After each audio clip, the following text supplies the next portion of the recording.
And so what I did was I started to design haircuts. And one haircut I had was the old man. And I shaved my head up here just like this. I did this. And I would keep the hair on the side like an old man has. And one time I shaved my whole head and had a reverse part. So I had hair up here and it kind of zigzag. So I did things to be this cool, crazy, kind of like creative kid. You know, like Crisscross came out. I was crazy, man.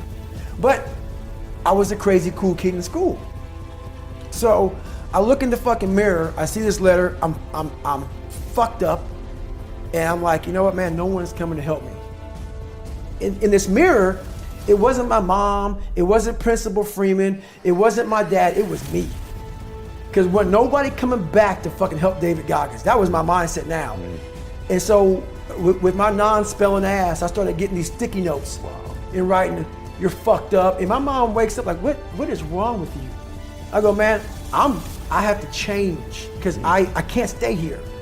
I can't, I looked at myself in the mirror and I was defeated. I go, look at myself. I'm like, who am I? So I'm defeated in this mirror and I'm like, okay, I'm changing. I said, Mom, can we please get a tutor? So we can only afford $15 a week for a tutor. So I have 4 hours a month. Okay. 4 hours a month. I had a 4th grade reading level, man. 4 hours a month for 6 months. That's all I had. So this tutor did one thing for me, very big. But basically, she saw that I was slow, very slow, and couldn't retain shit. And I think she was joking. She goes, you're gonna have to write down everything 1,000 times for you to remember this. I took it as okay, roger that. So I literally went to the store and I bought these spiral notebooks. And I started literally writing down, let's say it's a math equation, the same fucking math equation over and over and over and over again. When it came to a paragraph comprehension, I couldn't read the fucking paragraph and then remember it.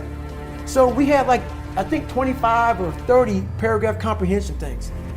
I had to write down the whole fucking thing, like a whole paragraph, and you don't have much time to take the fucking test. But that's how I learned. So how I learned the Navy Dive Man, it was like 1,000 pages, Navy Dive Man. I got it a year in advance and wrote the book out probably 14 times. Like the Boyle's Law, Child's Law, Gay-Lussac's Law, Dalton's Law, all these laws, but over and over, the whole manual. So it's not like, so now I've done it so many times I can go back in my mind and say, okay, page 71 was Boyle's Law. And I'm looking at it right now, and I remember writing it down so many times that it takes me to say, okay, I got it. And I can write it down almost verbatim so that's how I learned even to today. But the work ethic, people think I became this guy from running. No, I became this guy from fucking studying. I had to study for hours. What might take you an hour to learn, take me 2 days. So that's where, at the table, and my best friend Johnny remembers me like, God, you just changed. Something happened. I got obsessed. I gotta figure this out, man. I'm not going anywhere. I'm starting to lie. So when you have a messed up foundation, I started lying about everything. I wanted people to like me. I wanted to be accepted in some society of life, some social society. And I was like, man, this isn't the right way. I'm messed up here, I'm messed up here, I'm messed up everywhere. And so I realized the worst thing that happened to me is I lost myself. I never had myself, I never found myself. I had no self-esteem.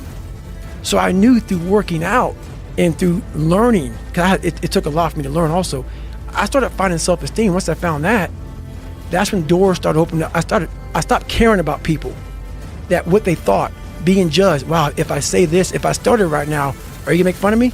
I stopped caring about that. And that's when my life started really changing for me, slowly but surely. I say, my God, like, no, don't look at it like, I didn't care about losing weight. I didn't care about being the fastest person. I wasn't making the Olympics. I wasn't going to pros. I could barely read and write when I was in a junior in high school. I wasn't going anywhere. I saw working out as a way for me to build calluses on my mind. I had to callous over the victim's mentality. So I watched these movies. I talked about Rocky last time I was on here. I always equated training to mental toughening. Like, it always looked brutal. People waking up early and doing all these things, and it looked horrible. I was like, wow, man, I gotta start doing that. not to get better, bigger, and stronger, but that is what's going to build me. That looks uncomfortable. That looks brutal. And getting up early, I don't want to do that. So I made this long list of things I don't want to do. And through that, I found myself. I'm like, you guys aren't doing this shit in high school. You guys aren't getting up at 5 o'clock in the morning, running over here in this golf course. So I started seeing myself very differently than the average human being. I was like, hang on a second. I have something they don't have. And that's when I started to develop these things through working out. It was this great, never-ending work ethic. And through work ethic, I developed self-esteem. It's through discipline, through self-discipline, through repetition, through tons of repetition of the same thing that you don't want to do. And that's the key thing. Through repetition of things you don't want to do, you develop mental, like an armor for your mind. Start to armor your mind, because your mind's like, okay, we suffer every day. That's what we do. We do stuff that sucks every day. And that's how I started coming up. I just started being very uncomfortable. And now it's like just a way of life. Look, dude, I believe that everybody has a gift. Every single human out there listening right now, you have a gift. The thing that you have working against you is you have all these other people now, right? 30 years ago, 20 years ago, we didn't have Instagram. We couldn't watch people and emulate them. We sort of had to learn our own little craft as we went, all right? But now we get to see what everybody's doing. And our tendency as humans is to emulate the style or the personality or the way that someone speaks or the way they do their content and all these different things. But here's the thing that you don't understand, is that by doing this, you are actually keeping yourself from becoming great, because the most that you could ever be when you do these things is a watered down, lesser version of what someone else is doing, all right? And how do you know that your own style and your own way of doing things that you would develop little by little by little, if you would just take little risks, is it going to be greater than all of those things that you watch? Okay? You cannot be great being a lesser version of what already exists. You can only be great when you execute against your own potential and do your own development. And that means getting up there and looking like a clown. And it means taking little bitty steps forward every single opportunity you get.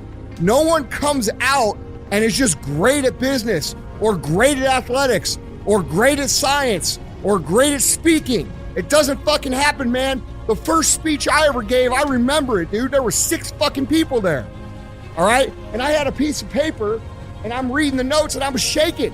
I was freaking the fuck out. There's 6 people. 6! That's where I started, man. So, this isn't a gift. It only seems like a gift because I worked so hard and so long to develop it. And you guys have to do the same thing if you want to be great. If you want to be good and you want to be effective and you want to be, not great, you just want to be good, then yeah, dude, take someone else's style. Emulate everything they do. Clearly it might work. But if you want to be great, if you want to be one of the best that's ever fucking lived at what you do, you have to understand that it's about developing our own skills. It's about developing our own style. It's about developing our own swagger. It's about developing our own selves. And we don't do that when we constantly look at other people and admire them or look at them for an example or steal their shit like so popular out there these days. So if you want to be great, guys, you have to put in the work. You have to put in the talent. It's not that everybody doesn't have the potential. Everybody has the potential. It's just they're not developing it because there's too much distraction out that we didn't have 20 years ago. So when I'm coming up, dude, I don't have people to look at. We didn't have the internet. We didn't have social media. We didn't have all these things. We had books. And if I wanted to learn how to speak or learn how to do anything, guess what I had to do? I had to go fucking do it and suck in front of everybody. And we've lost that in society now. Everybody wants to be a lesser version of something else. And guys, I'm telling you, you can't win long-term doing that. My whole life, I mean, I don't know if people believe in God or what. I don't care what you believe in. There's been this unrelenting voice in my head. We all have this voice. It's the right or wrong voice. And a lot of times that voice guides us into comfort. And my voice guided me into comfort a lot. But I have this other voice I heard my whole life. saying, hey, motherfucker, what are you doing? Nah, man, we gotta go over here. We gotta go over here to that rock pile over in the fucking corner where nobody's at. That's where victory's at.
with you forever so that I can see you, love you.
you forever so that I can see you, love you, and care for you.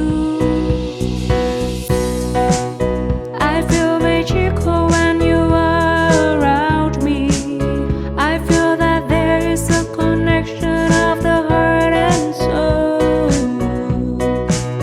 Your love gives me a vibe that I can internally feel. Baby, say yes, you are the light of my life. My love will never change. I feel magical when you are around me. I feel that there is a connection of the heart and soul. Your love gives me a vibe that I can internally feel. Baby, say yes, you are the light of my life. My love will never change.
I have seen love before, but I never never felt that great before. I can say proudly that I love you and your love is great. You are such an amazing man.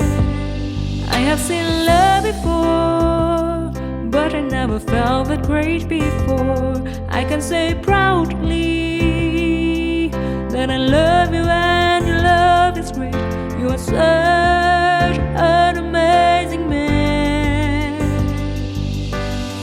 You have awakened a part of me.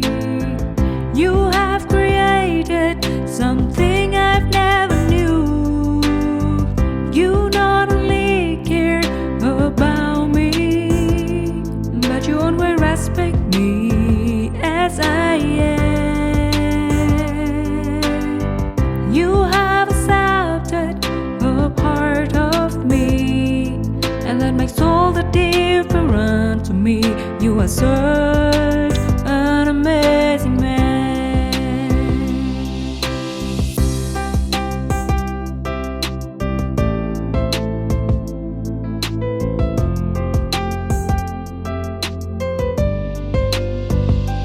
I have seen love before, but I never felt that great before. I can say proudly that I love you and your love is great. You are such an amazing man. I have seen love before, but I never felt that great before. I can say proudly that I love you and your love is great. You are such an amazing man. You have awakened a part of me. You have created something I've never knew. You not only care about me, but you always respect me as I am. You have accepted a part of me, and that makes all the difference to me. You are such an amazing man. You have awakened a part of me. You have created something I've never knew. You not only care about me, but you always respect me as I am. You have accepted a part of me, and that makes all the difference to me. You are such an amazing man.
so strong.